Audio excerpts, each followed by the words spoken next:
LNP renewable system trader अब सब लोग का स्वागत करवा रहे हैं। आज हम लोग शिप ऑटोमेशन बेसिक्स पार्ट 7 का बारे में देखने वाला है। अगर आप पार्ट 1 to 6 को मिस किया तो हमारा चैनल को सब्सक्राइब करवा दो। हमारे चैनल में हम लोग ship automation basics part 1 to 22 Hindi बोल के एक प्लेलिस्ट बना के रखा, उसका अंदर जाके इंस्टॉल पार्ट को देखे आप समझ सकते हैं। सो पार्ट 7 में क्या चीज़ हम लोग देखने वाले हैं, मतलब टाइमर रिलेज क्या है, उसका मतलब मल्टी फंक्शनल टाइमर रिले मतलब क्या है, सो उसका बारे में आज समझने वाला है। ओके हमारे डिस्कशंस में बहुत सारा जगह में हम लोग इलेक्ट्रिकल सर्क्यूट डायग्राम्स यूज़ करेगा, एक्सपेशली उसका अंदर बहुत सारा इलेक्ट्रिकल सिंबल्स इंस्ट्रूमेंट्स को रिप्रेजेंट करने के लिए, सर्क्यूट ब्रेकर्स को रिप्रेजेंट करने के लिए, generators, transformers, connections, fuses and circuit breakers, protection and monitoring release, switches, relay and contactors को मेंशन करने के लिए बहुत सारा सिंबल्स, यूनिट्स एंड डाइवर्स हम लोग यूज़ करेगा। अगर वही देखने के लिए कोई डाउट आ रहा है तो भी आप ये वीडियो को ये पार्ट को रेफर करके समझ सकते हैं। सो मतलब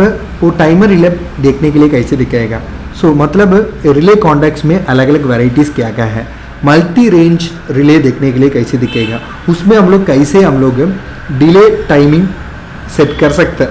मतलब मल्टी फंक्शंस, हमारा मल्टी फंक्शन रिले का क्या क्या है, कैसे एक 8 पिन और 11 पिन डिन रेल बेस रिले का दिखाएगा बोल के आज हम लोग देखने वाला है।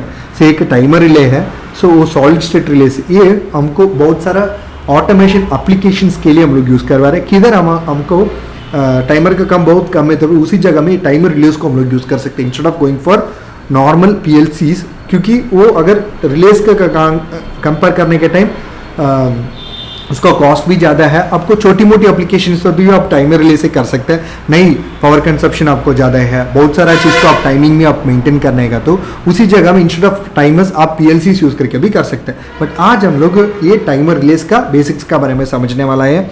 उसमें बहुत सारा टाइमर फंक्शंस है, मोड्स ऑफ ऑपरेशंस भी है, ठीक है। सो इसमें मतलब ये रिले कॉन्टैक्ट को basic type time dependent relay contacts है। एक तो नॉर्मली ओपन टाइम्ड क्लोज है, ठीक है। Second type normally open timed open है। तीसरा नॉर्मली क्लोज टाइम्ड ओपन है।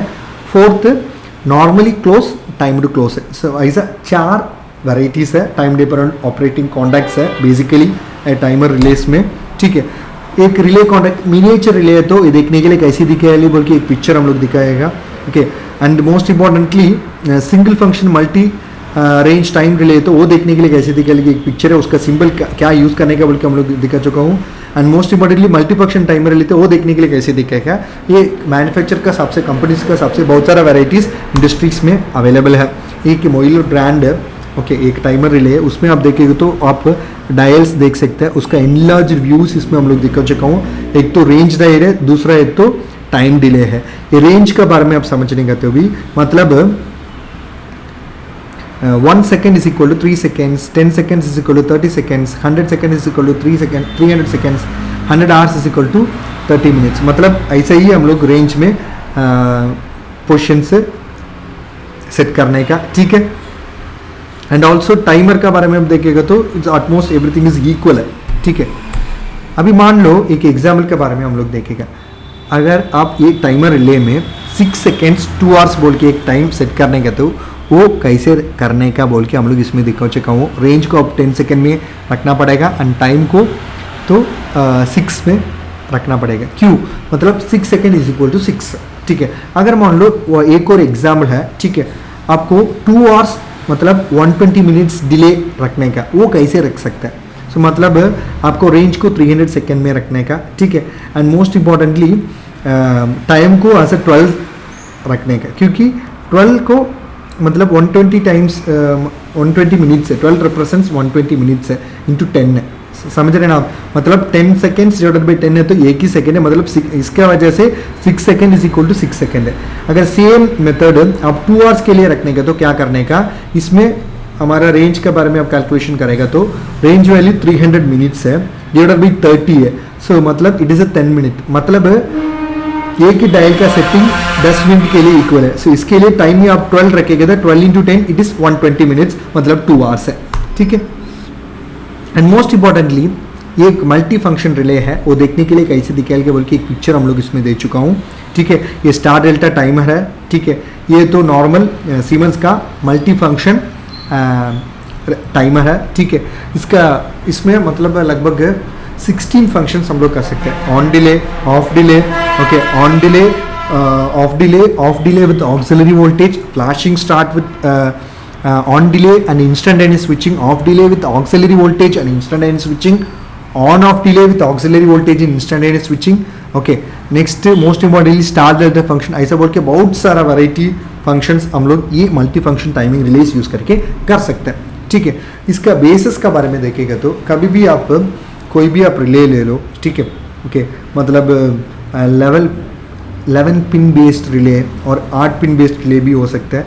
सो उसका बेस बहुत इंपॉर्टेंट है, क्योंकि वो बेस में भी हम लोग पावर वायरिंग दे रहे हैं, ओके। इनिशियल पोर्शन 0 वोल्ट को किधर करने का, रीसेट को किधर करने की, वो सब चीज़ हम लोग इसमें ही से डिसाइड करवा रहा है। वो देखने के लिए कैसी दिखाएगा बोल के एक पिक्चर हम लोग इसमें दे चुका हूँ। धन्यवाद। हमारा चैनल को सब्सक्राइब करवा दो, बेल आइकन दबा दो, वीडियो पसंद है तो भी आप दोस्तों के साथ शेयर करवा दो। आप इससे ज़्यादा सीखने का, हमारे साथ प्रोजेक्ट करने का, स्पेशली हम लोग कॉलेजेस के लिए वर्कशॉप ट्रेनिंग दे रहे हैं, इंटर्नशिप सपोर्ट दे रहे हैं। अगर आप PLC में प्रोजेक्ट करेंगे तो भी उसमें भी हम लोग सपोर्ट करके दे रहे हैं। हमारा कॉन्टैक्ट डिटेल्स इसमें दे चुका हूँ। अगर आप PLC प्रोग्रामिंग सीखने का, specially Siemens, Allen Bradley and Delta PLC programming सीखने का तो भी आप हमको कांटेक्ट कर सकते हैं। हमारा कांटेक्ट डिटेल्स में दे चुका हूँ। एंड मोस्ट इंपॉर्टेंटली आप GCC कंट्रीज में काम करने के लिए प्लान करवा रहे हैं, specially building management system, building automation control system में काम करने के लिए प्लान करो तो भी आप हमको कॉन्टैक्ट सकते हैं। हमारा कॉन्टैक्ट इसमें दे चुका हूँ। EB पावर बिल्कुल अवेलेबल ही नहीं है, उसी जगह में आप solar DC light system establish करने तभी आप हमको कॉन्टैक्ट कर सकते हैं। एंड मोस्ट इंपॉर्टेंटली आपका पास एग्रीकल्चर फार्म्स हो सकता है। सो वही फार्म्स में आपका क्रॉप्स को वाइल्ड एनिमल्स से आप रक्षा करने के लिए instead of going for normal fencing आप सोलर इलेक्ट्रिकल फेंसिंग लगा सकते हैं। उसका जरूरत है कि मुझे ऐसा किट हम लोग दे रहे हैं for solar on grid, off grid, hybrid application, solar street light, solar pump services का design, installation, testing, commissioning, consultancy, training supports हम लोग दे रहे हैं। अगर आप एक्सेस कंट्रोल सिस्टम का बेसिक्स के बारे में समझना पड़ेगा, इलेक्ट्रिक व्हीकल टेक्नोलॉजीज़ का बेसिक्स के बारे में समझना पड़ेगा, पाइथन प्रोग्रामिंग का बेसिक सीखने का, उसमें शॉर्ट टर्म कोर्सेस आप सीखने का, तो आप हमको कांटेक्ट करने का, हमारा कांटेक्ट इसमें दे चुका हूँ। अगर आप हमको कांटेक्ट करेंगे तो हम लोग एक कोर्सेज का बारे में बता सकते हैं। And most importantly apart from courses, course fees क्या है, उसका फ़ायदा क्या है, मतलब आफ्टर कंप्लीशन सर्टिफिकेट कभी मिलेगा, या सब डिटेल हम लोग बता सकते हैं। धन्यवाद।